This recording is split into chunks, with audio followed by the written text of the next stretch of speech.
ହେଇଛି ବର୍ତ୍ତମାନ ବାଦଲ ବିଶ୍ୱାଳ ଆଉ କପିଲ ସେ ବହୁତ ବେଟର କମ୍ବିନେସନ ହବ ଏବଂ ଟିମ୍ଟା ବହୁତ ବେଟର ହେଇଯିବ।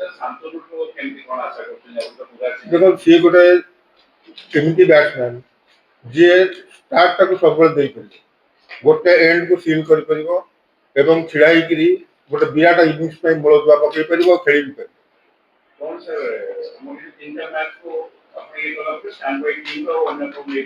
ଯଦି ଆଜ୍ ପର୍ ଦ ରିକ୍ୱାରମେଣ୍ଟ ଯଦି ସେମିତି କିଛି ରିକ୍ୱାରମେଣ୍ଟ ଆସିଲା ତାହେଲେ ଡେଫିନେଟଲି ଆମେ ପଠେଇବୁ ଇମିଡିଏଟ୍। ଆଉ ସେମାନେ ରହିବେ ବି, ସେ ଷ୍ଟାଣ୍ଡ ବାଇଜ୍ ମାନେ ଏଠି ରହିବେ ବି, ତ ଦରକାର ପଡ଼ିଲା କ୍ଷଣି ଆମେ ଇମିଡିଏଟଲି ତାଙ୍କୁ ରିପ୍ଲେସ୍ କରିବୁ।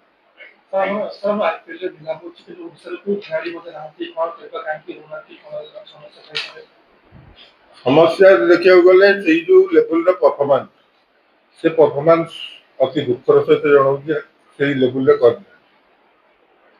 ଯେତେବେଳେ କରିନାହାନ୍ତି ସେତେବେଳେ ଆମେ ପରଫର୍ମାନ୍ସ ପିଛୁ, ଯେତେବେଳେ ଆମ ପରଫର୍ମାନ୍ସ ନାହିଁ ତେଣୁ ଆମେ ଏକ୍ସପେକ୍ଟ କରିବା ବି ଠିକ୍।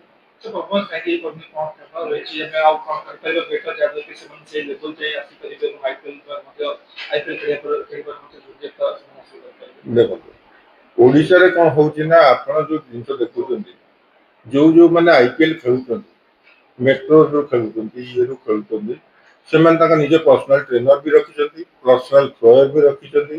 ସେମାନେ ସେଇ ପାୱାର ହିଟିଂ କରୁଛନ୍ତି, ସ୍ଲୋୟର ବାଉନ୍ସର, ସ୍ଲୋୟର ୟର୍କର, ଏଇସବୁ ଜିନିଷ ଯୋଉ T20ରେ ଯୋଉଗୁଡାକ ଦରକାର ପ୍ଲସ୍ ଫିଟନେସ୍, ସେଥିପାଇଁ ସେମାନେ ଏକ୍ସଟ୍ରା ହାର୍ଡୱାର୍କ କରୁଛନ୍ତି।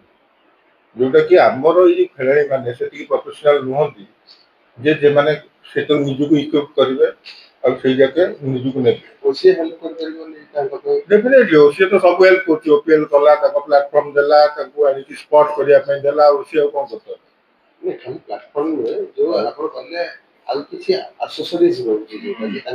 ଯୋଉ ଆସେସରିଜ ରହୁଛି ନିଜ ଲେବୁଲରେ ବି ଚେଷ୍ଟା ଦରକାର ନା।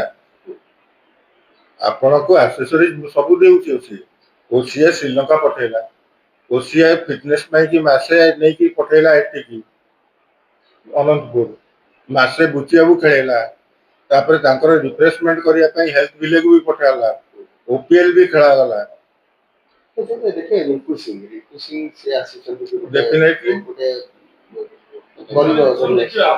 ପାୱାର ହିଟିଂ, ସେ ଯୋଉ ପାୱାର ହିଟିଂ ପ୍ରତ୍ୟେକ ଡଟ୍ ବଲକୁ ସେମାନେ ଯେକୌଣସି ବଲକୁ ସେମାନେ 4 ବା 6 ମାରିବା ପାଇଁ ଚେଷ୍ଟା କରୁଛନ୍ତି।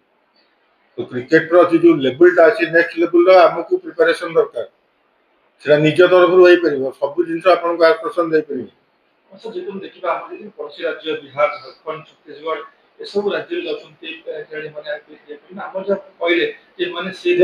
ଯେମିତି ଆପଣ ଯେମିତି କହୁଛନ୍ତି ସେମିତି ହେଲେ ଦେଖିବାକୁ ଗଲେ ଆପଣ ବିପ୍ଳବ ସାମନ୍ତରାୟ ବି ଖେଳିଛି, ଅଭିଷେକ ରାଉତ ବି ଖେଳିଛି, ଓଡ଼ିଶା ଖେଳିଛି, ଶୁଭ୍ରାଂଶୁ ବି ଖେଳିଛି, ନଟରାଜ ବି ଟିମରେ ଥିଲା। ସୋ ଆମେ ପାଇନାହାନ୍ତି ପିଲା ନାହାନ୍ତି, ଏଇଟା ଆମେ କହିବା ଭୁଲ। ଶୁଭ୍ରାଂଶୁ ବି ଥିଲା